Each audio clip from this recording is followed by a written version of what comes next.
Hello viewers, আসসালামু আলাইকুম। সবাই কেমন আছেন? আমরাও ভালো আছি আলহামদুলিল্লাহ। আজকে সকালে একটা মজার নাস্তা নিয়ে চলে আসলাম আপনাদের মাঝে। আপনাদের দেখাবো আজকে আলো চাউল দিয়ে এত সুন্দর, এত মজার, এত টেস্টি নাস্তা হয় যা আপনারা কখনো খাননি বা একবার খেলে বারবার খেতে মন চাবে। এত সুন্দর টেস্টি নাস্তা। আলো চাউল ভিজিয়ে রাখবো, রেখে এইবার এটা আপনারা পাটায় বাটতেও পারেন, ব্লেন্ডারেও দিয়ে এটাকে একটু বেশি পাতলা না, একটু ঘন করে পিষে নিতে পারেন।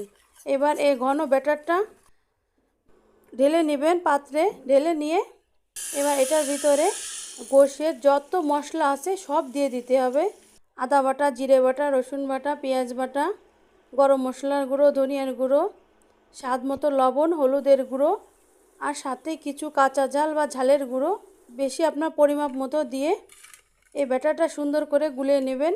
নিয়ে এইবার প্যানটা বসিয়ে দিয়ে অল্প একটু তেল দিয়ে দেবেন, দিয়ে পুরো ব্যাটারটা ঢেলে দেবেন।